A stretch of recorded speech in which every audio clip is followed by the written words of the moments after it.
Welcome back. Before we start knitting our cup cozy, the first one, I wanted to show you about swatching. And what swatching is where I see how I knit. So here, as I said previously, using the recommended needles for this yarn, to knit a 4x4 square, I have to knit 11 or cast on 11 stitches and knit 14 rows, and that should be a 4x4 or 10x10 square.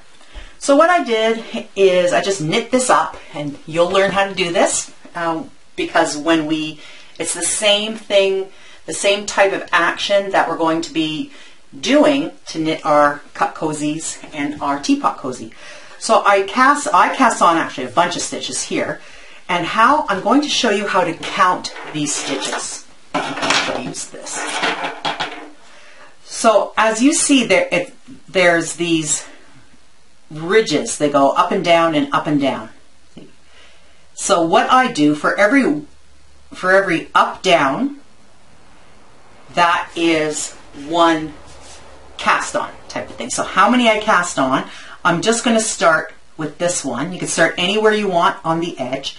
I'll start here, and I'm going to go 1 and then do the next one that looks like it. So this goes this way, so I'm going to do this way as well. 1, 2, 3, 4, 5, 6, 7, 8, 9, 10, and 11. So this is 11. Now if I let this rest, so if I did it the way they said, I'm going right to the edge of that stitch. So when I cast on and knit 11 stitches, my work is 4.5 inches, so I am quite a loose knitter. And here, instead of 10 centimeters, I'm like 11 3/4 centimeters. So I do knit quite loose. I like the way that I knit. I don't want to change the way that I knit. And that's like you as well, is if you find out, like for instance, say, okay, I'm a loose knitter, but I want to knit tighter. If I knit tighter, what's going to eventually happen is somewhere in the middle of my project, I'll go back to knitting the way that I usually knit, loose. That's just our nature. And if you're a tight knitter and you want to try looser knitting, again, sometime in the middle of the project, you're going to go back to what's comfortable to you and knit that way, and you're going to have a tight project. A lot of times when you're making a scarf or even a hat, because you can get away with some sizing on that, you can, or cup cozies, things like that, you can get away with, looser or tighter knitting.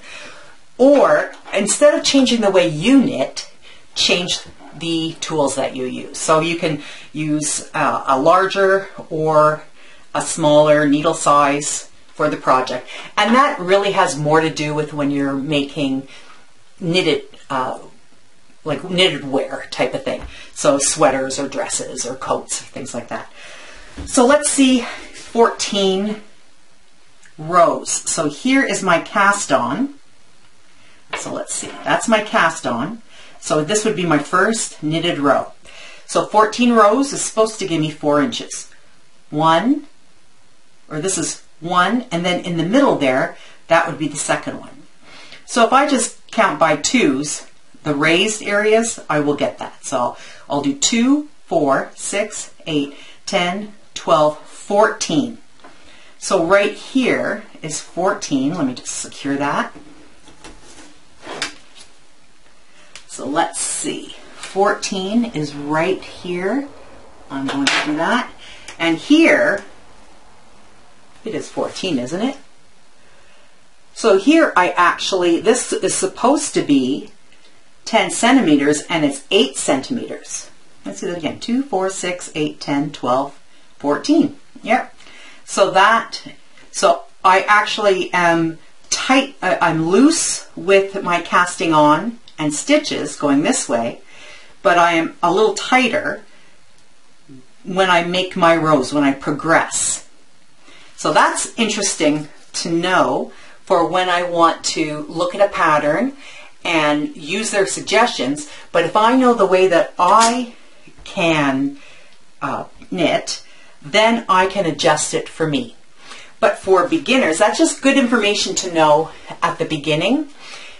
But when you're first starting out and you knit just, squares or rectangles, to make blankets or scarves or things like that, it's less necessary to size. But it's always a good practice to figure out how to make a swatch. So you can make your swatch, just do 11 by 14. I like making it a little bigger because my projects are always going to be a little bigger than 4 inches, 4 centimeters. So that's swatching. So now we are going to get into casting on. We're finally going to learn to knit. Okay, so you've got your ball or your skein. This is called a skein of yarn. Just the way that it's put together is called a skein. Sometimes on the labels, they'll tell you where to pull from the center. You can, if you want, here I'll take the label off here. You can, if you want, here I could tell there's the line there. And here, this part, this is the outer part, and it was just sitting inside. So I can just, if I wanted to, knit from the outside. But it's nice and much more clean if you knit from the inside. So we want to find where the end of the yarn is in the middle of this whole skein. So what you can do, you can look, there's a larger side, and then there's the smaller side there. So somewhere in the center, there is the other end of the yarn, and I want to pull that. That's the center pull. Sometimes on the labels, they'll have a little arrow to tell you which end will be easier to find the center pull, because no matter what end you go in, you'll eventually find it, type of thing. But what I like to do is go into the larger section, and I've got my fingers as deep as I can. Sometimes with indie yarn makers, they'll find it for you and put a little tape on it, so you just pull from the center.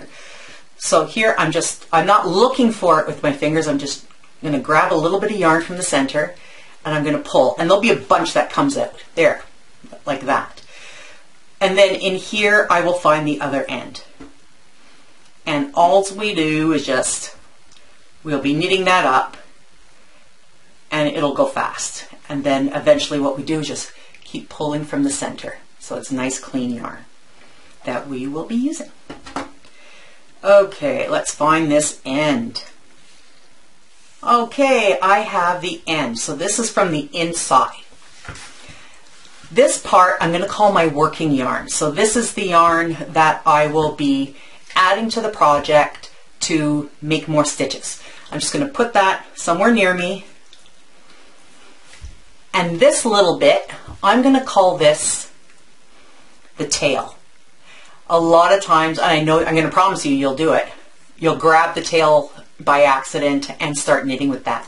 And then you just have to unravel, carefully unravel. So just undoing what you just did so that you know you're working with the working yarn. Okay, this is the easiest cast on to do. I'm not even going to make a slip knot. Sometimes people will make a slip knot and start from the slip knot as your very first stitch. I don't do that, and I'll show you why. There's a few ways of casting on. This particular way creates a lot of loose yarn for that very first cast on row and the very first knit row. And if I did a slip knot here, it'll end up with a great big hole in my project. I'm right-handed, so I'm going to put my needle in my left hand, this one needle that I'm going to be casting on with. This is called the left needle because it's in my left hand. When I'm finished and I switch, then the other needle will be called the left-handed needle and the right-handed needle. So we are going to be switching, going back and forth, and it'll make sense, I promise you. So I'm going to take very comfortably. Doesn't matter if it's a circular needle or a straight needle. It's just going to rest on the fingers of my left hand. And then I'm going to take the tail, and it doesn't matter how much, 2, 3, 4 inches. And with my left thumb, I'm going to just push down nice and gentle so that the working yarn doesn't move yet. And I'm just going to hold the yarn to my left hand with my thumb. My hands are really loose. And now I'm going to make my very first cast on stitch. I'm going to take the working yarn, okay, and it's going to easily move through my hands.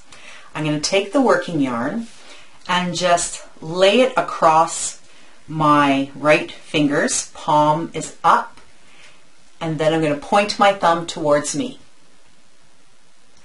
And then what I'm going to do is create a cast on stitch with the working yarn on my thumb, and then I'm going to let my left needle take it off my thumb. So watch first, listen to my words, and then I'll do it again, and then we'll do it together. This one you just want to listen to my words and watch before you start on your own. I'm going to take my right thumb, point it to my body, and then I'm going to wrap the working yarn around my thumb by going under the yarn, over the yarn, and the yarn is easily sliding. You can see that under my hand, and then under, and then I'm going to look at my thumb. I'm going to look at my right thumb, and I see that there's 2 lines of yarn. And now I'm going to put my palm up. So there's 2 lines of yarn, and now my palm is up. I've got the working yarn laying across my palm, and this is our very first stitch. I'm still gently holding the tail with my left thumb and the left needle in my left hand, and with the tip I'm going to just lift that up. I'm going to remove my right hand gently, and as I remove my right hand, I'm going to take the working yarn and pull. And there it is. That's my very first stitch. And the other way of doing it, as I said, is to make this into a slip knot. But the nature of this cast on is it creates a lot of that extra yarn at the beginning, and by not making that a knot, I can easily just take up the slack at the very end. But it's just wrapped around here, it's not a knot.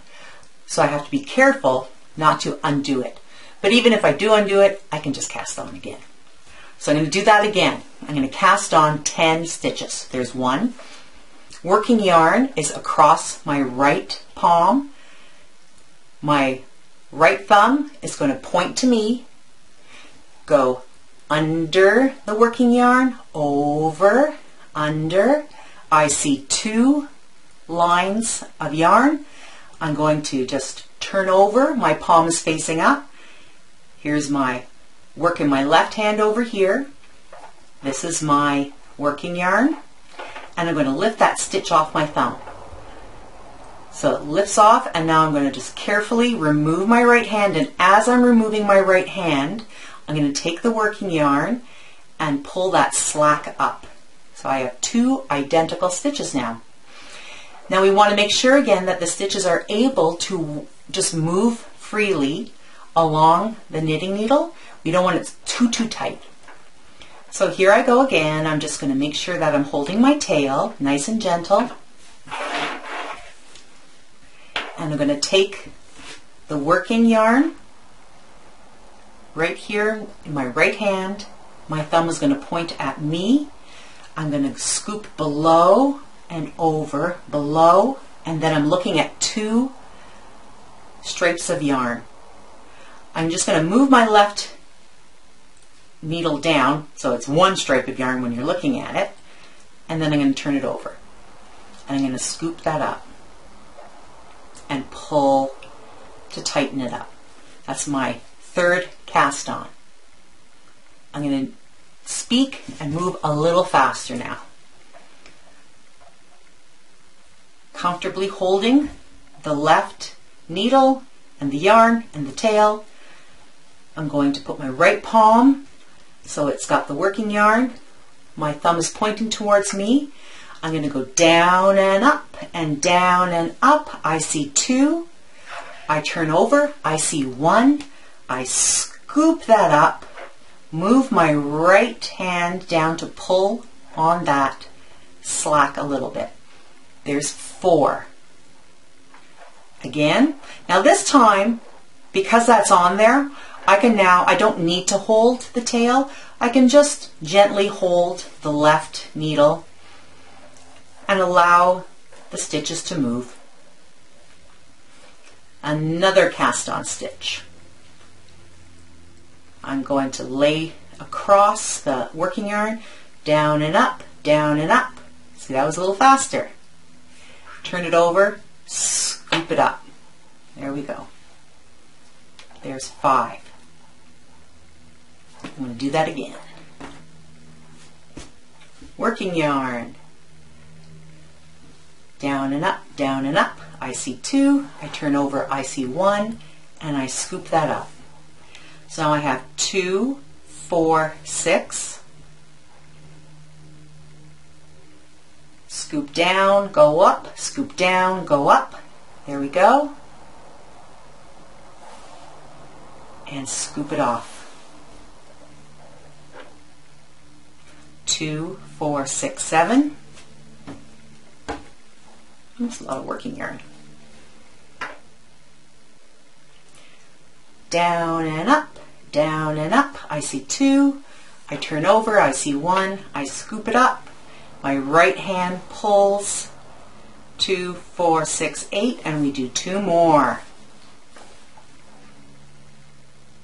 Scoop around and up and lift it off. 9. Around, around, and 10. And this is what 10 cast on stitches looks like. And this is the easiest cast on to do. Okay, now I'm going to do it again, and I'm going to do it quicker. So you can always pause the video and go back. So I just took all that off. Okay. So now you can do this one with me if you like. Okay, I'm just going to hold the yarn, the tail, with my left, and I'm just going to go around and around and on. And that's how it's going to look, around and on. So you can slow this down. And this works when you're casting on 200 stitches for a sweater. And then I can count. Let's see, what have I got? I've got 2, 4, 6, 8, 9, and 1 more. Okay. And that's it. That's how you will do that. See, it's nice and quick. I like to show it slow, but I also like to show it quick because sometimes if you learn something too slow, it's actually not, you're not going to retain it. It's too slow does not make sense. So that is casting on. And in the next lesson, we're going to get together and we are going to learn to knit the garter stitch.